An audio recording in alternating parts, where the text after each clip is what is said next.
শুভ সন্ধ্যা। আজ শনিবার 19শে এপ্রিল নিয়ে আসলাম আপনাদের জন্য আজকের বিশেষ খবর। পঞ্চায়েতে নির্বাচন প্রক্রিয়া হওয়ার আগেই কাছাড় জেলার বিভিন্ন আসনে বিজেপির প্রার্থীরা জয়ী হয়েছেন।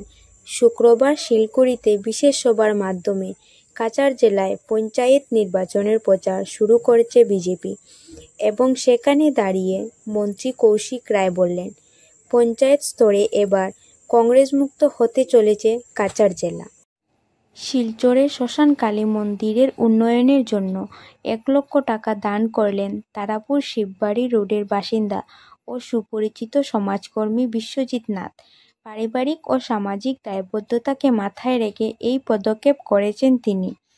মন্দির কমিটির সভাপতি বিমলেন্দু রায়ের হাতে দানের অর্থ তুলে দিয়েছেন গতকাল শুক্রবারে। পঞ্চায়েত নির্বাচন অনুষ্ঠিত করার লক্ষ্যে 17ই এপ্রিল কাছাড়ের জেলা কমিশনার মৃদুল যাদব ও অতিরিক্ত জেলা কমিশনার যুবরাজ বরঠাকুরের উপস্থিতিতে জেলা কমিশনারের নতুন সভাকক্ষে এক উচ্চ পর্যায়ের পর্যালোচনা বৈঠক অনুষ্ঠিত হয়। সভায় উপস্থিত জেলা প্রশাসনের আধিকারিকরা নির্বাচনী আচরণ সংহিতা, প্ল্যানিং স্টেশনসমূহের প্রস্তুতি, যাতায়াতের ব্যবস্থা এবং নিরাপত্তা ব্যবস্থা নিয়েও আলোচনা করেন। ভোট গ্রহণের দিন যাতে কোনো ধরনের ত্রুটি বিচ্যুতি না হয় সেই দিকে লক্ষ্য রেখে প্রত্যেক ভোট কর্মীর সতর্কতা ও নিরপেক্ষতা বজায় রেখে চলতে অনুরোধ রাখা হয়। ন্যাশনাল হেরাল্ড কেলেঙ্কারির বিরুদ্ধে শুক্রবার প্রতিবাদ সাব্যস্ত করল শ্রীভূমি যুব মোর্চা। এদিন বিজেপি যুব মোর্চার উদ্যোগে জেলা বিজেপি কার্যালয় থেকে এক প্রতিবাদ মিছিল বের করা হয়। এই মিছিল শহর পরিক্রমা করে জেলা কমিশনারের কার্যালয়ের সামনে উপস্থিত হয়। সেখানে এই কেলেঙ্কারির সঙ্গে জড়িতদের কঠোর শাস্তির দাবি জানিয়েছে দলের কর্মকর্তারা। অখিল ভারতীয় বিদ্যার্থী পরিষদের অসম প্রান্ত আয়োজিত বরাক সাংস্কৃতিক মহা উৎসবে মুখ্য অতিথি হিসেবে এইবার শিলচরে আসেন মিঠুন চক্রবর্তী। অসমের মুখ্যমন্ত্রী হিমন্ত বিশ্ব শর্মাকে মহান আখ্যা দিলেন বলিউডের হার্টথ্রব অভিনেতা ও প্রাক্তন সাংসদ মিঠুন চক্রবর্তী। শুধু তাই নয়, তার মতে হিমন্ত একজন মজবুত মেরুদণ্ড সম্পন্ন ব্যক্তি।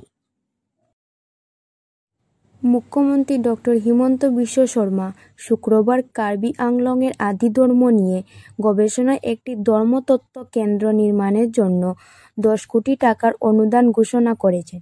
পাশাপাশি কার্বি আংলং বারিম পুরোহিতদের 10,000 করে আর্থিক অনুদানের কথাও ঘোষণা করেছেন তিনি। কেন্দ্রীয় সরকার নতুন ওয়াকফ আইন আনায় প্রধানমন্ত্রী নরেন্দ্র মোদীকে ধন্যবাদ জানালেন দাউদি বুহারা মুসলিম সম্প্রদায়ের মানুষ।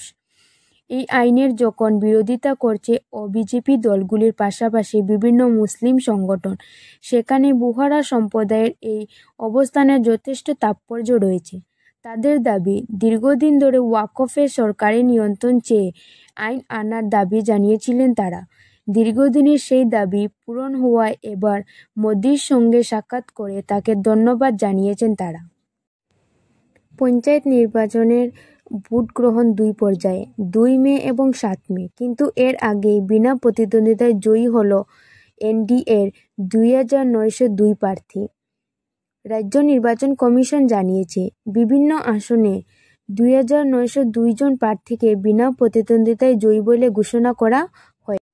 ভিডিওটি ভালো লাগলে ভিডিওটিকে একটি লাইক ও চ্যানেলটিকে সাবস্ক্রাইব করে রাখবেন যাতে প্রতিদিনের খবর পৌঁছে যায় আপনাদের কাছে।